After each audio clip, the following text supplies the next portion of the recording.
Welcome to the Survivor to Thriver show with your happiness expert, Samia Bano. Do you feel stuck, silent, and stressed? Is something hurting your heart and soul? Are you burning yourself out? If so, you are in the right place because this is the podcast people from all over the world join in to learn exactly how to stop suffering and start living with inner peace and joy. Let's get started. Hey, last episode, I was telling you about my struggle with depression.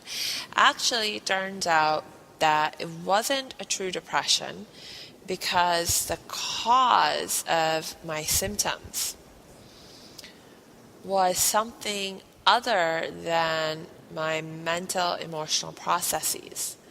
I actually have an autoimmune disorder which messes with my hormonal regulation in my body, and some of those hormones have an impact on mood and mood regulation.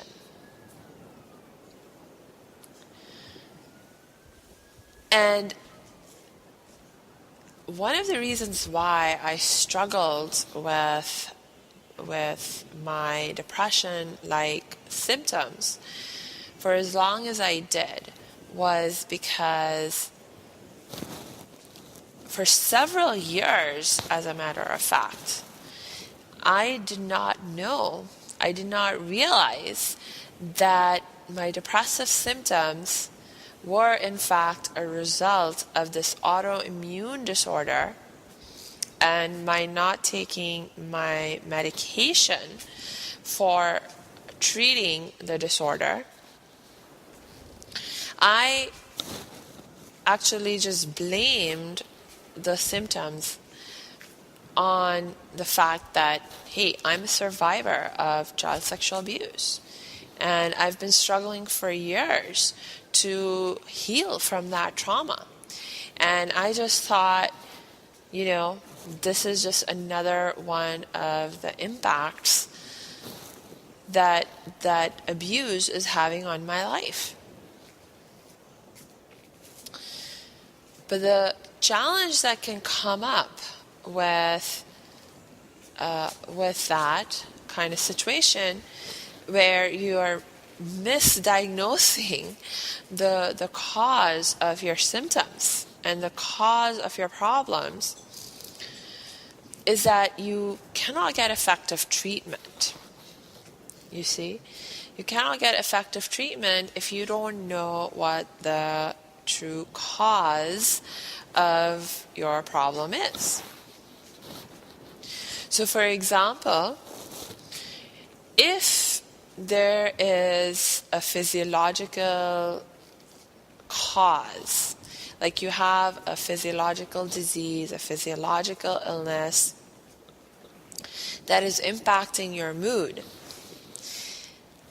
and you don't realize it, you go to see your therapist and your psychologist and you do everything that you can to cheer yourself up, help yourself feel better in terms of addressing your ways of thinking and trying to change your behavior in more positive ways.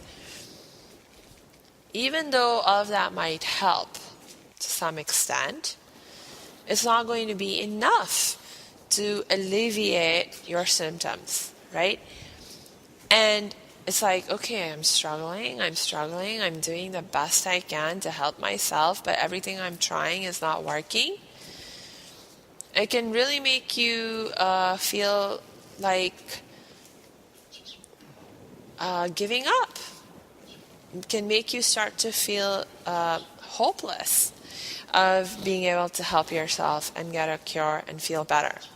And the really dangerous part of experiencing that in the context of depressive symptoms is that one of the most prominent aspects of depression, like especially the more severe it gets. The more you lose your sense of motivation, to the point where, you may find yourself in a place where you're no longer even motivated to live. And when you have lost your motivation to even do what is necessary for you to sustain your life, simple things like getting yourself out of bed, eating food, drinking water,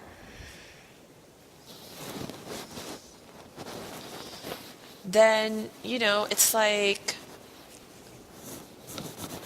you're not even going to want to make the effort to figure out what the problem is. And, figure out what more effective solutions, what better treatments there could be. Because you just won't care. So that's one of the things that makes severe depression, clinical depression, so potentially dangerous, is this like loss of motivation. Is that once you lose your motivation, you see, with other kinds of challenges, as long as you have some motivation to live, you're able to hold on to a sense of hope, of things getting better, you will continue to struggle to do what you can to change things, to solve your issues. But once you don't have the hope anymore, once you don't have the motivation anymore, it's like you can't help yourself anymore. And you can't help, not only can you not help yourself, but it'll be very, very, very, very difficult for anyone else to help you either.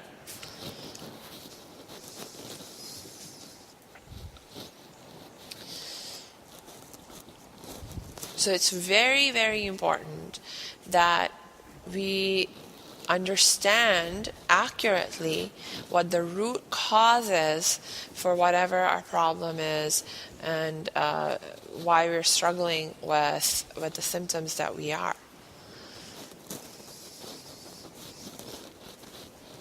Now, I gave you my example of, so I have this disorder and, it caused all these symptoms for me and stuff. But I feel like I must tell you that my situation is actually relatively rare. For you, meaning that for somebody who is experiencing depressive symptoms,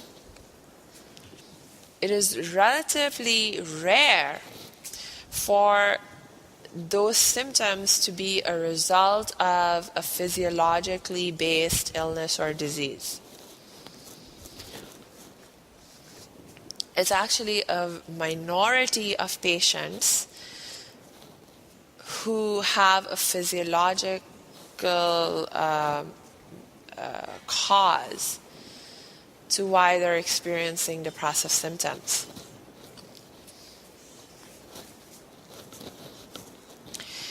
And one of the ways we know this is just by the sheer numbers of people for whom,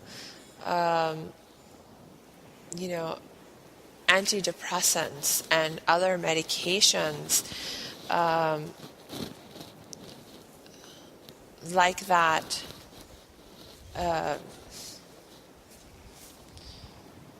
don't work. See, because it's like those medications, the success rate, before I go on, let me tell you what the success rate is, or rather the failure rate of these forms of treatment where they try to change your physiology, they try to change your brain chemistry with medication and so on and so forth to try and alleviate your depressive symptoms, like with antidepressants and so forth.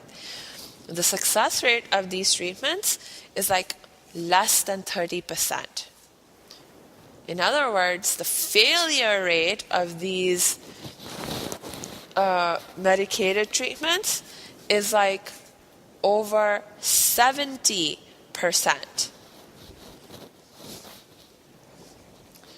That's worse than if you were to flip a coin and pick a treatment at random for yourself.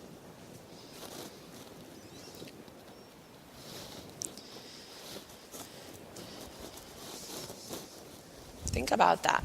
It's like you go to a doctor, you spend time, you spend your money, you spend all this effort, and you're like, yeah, the doctor is going to figure this out for me. You go to your doctor prescribes you a bunch of medications and completely fail to help you recover. More than 70% of the time.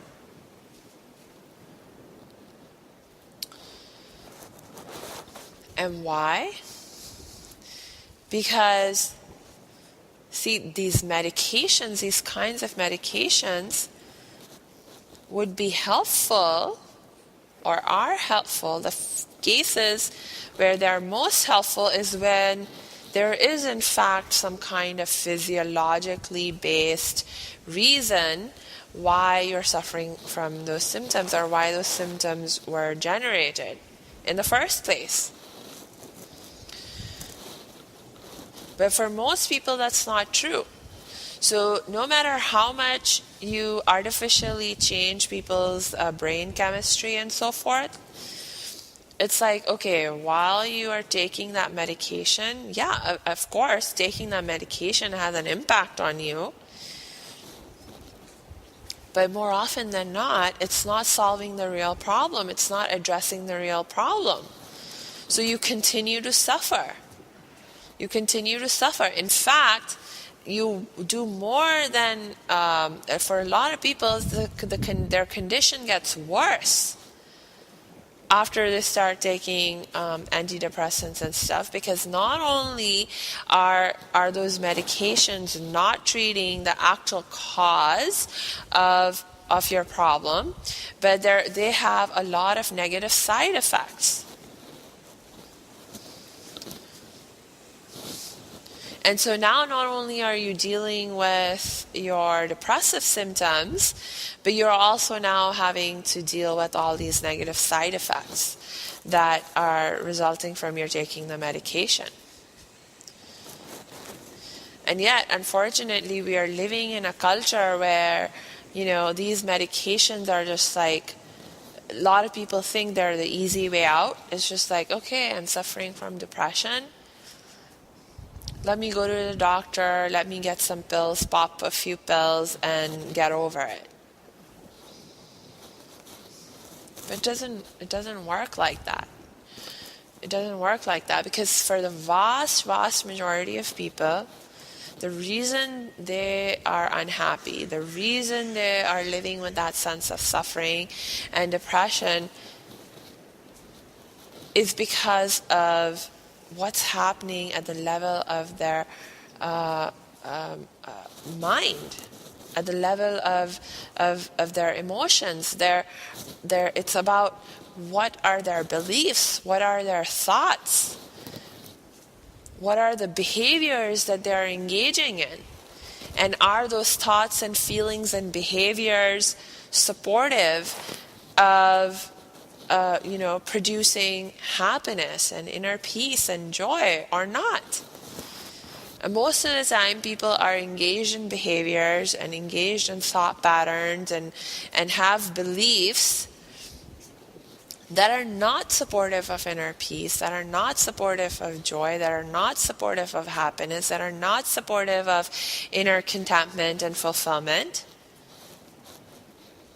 And no matter how many pills you pop, your beliefs are not going to change because you popped a few pills. The thoughts that, you have developed the habit of thinking again and again and again is not going to go away because you pop a few pills. the behaviors that you are engaging in that, are producing this feeling, that are resulting in this feeling of unhappiness, they're not going to change because you pop a few pills. So popping the pills is not going to help you. You see?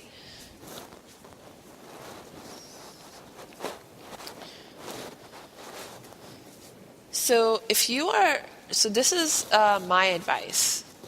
This is my advice in terms of, if you are finding yourself struggling with depression and depressive symptoms, just from a purely statistical point of view, your best bet, your in terms of your preferred line of treatment, at least for the first treatment that you go for, try out like different kinds of therapies, counseling, whatever, things that help you correct your mental and emotional processes, right?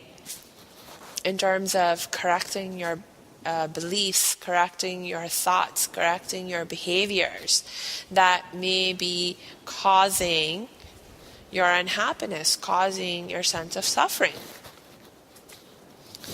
And see how that works for you or not.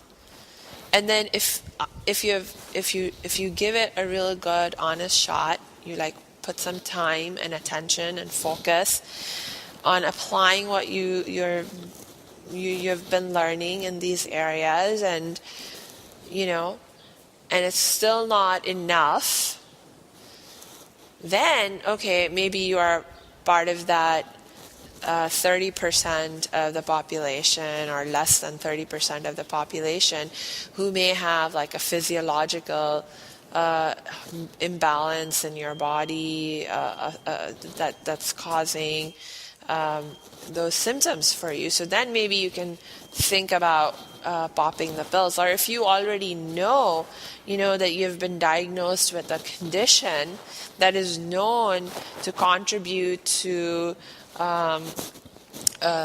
depression-like symptoms, then you don't need to pop the antidepressants again anyway. Like in my case, I don't need to pop antidepressants because my problem isn't the depression in itself. Like in my condition, if I pop antidepressants won't even help me, because my problem is not really the depression. The depression is only a side effect of my autoimmune disorder, which is messing with my glandular system, right? So really what I need is to treat my autoimmune disorder, to bring my hormones back in balance. And then, the side effect of the depression just goes away. So,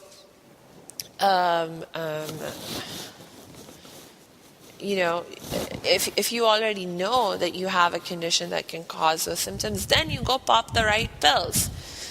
Even then, like I said, like in my condition, it may not be antidepressants, because again, depression is only a side effect of this other underlying condition that you may have.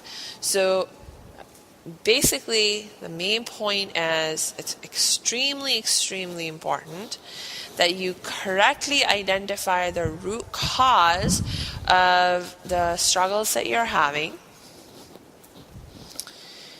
And for the vast majority of people who are experiencing depression, like over 70% of the people who are experiencing depression and depressive symptoms, the causes are not physiological, the causes are mental and emotional. So the better option for treatment for you is those options that focus on changing, helping you change your thoughts and your beliefs and your behaviors to more happiness promoting, peace promoting behaviors and thoughts and beliefs. All right. Okay, so on that note, I'm going to go ahead and wrap up for today.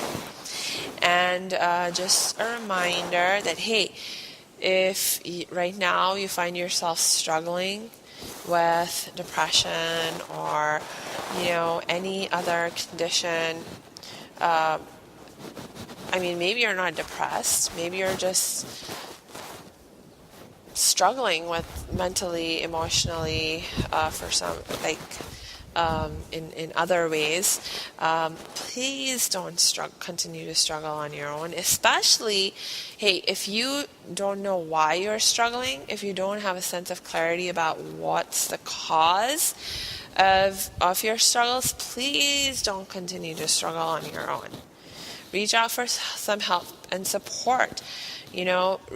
Talk to other people, get some education. It's so important to get a sense of clarity about what's going on and why is going on. And, I am a resource. So connect with me, and you know how to do that. Go to my website at www.academyofthriving.com and click on the Contact Us tab. And from there, you will see how you can contact me. That's Samia Bano, your happiness expert. All right.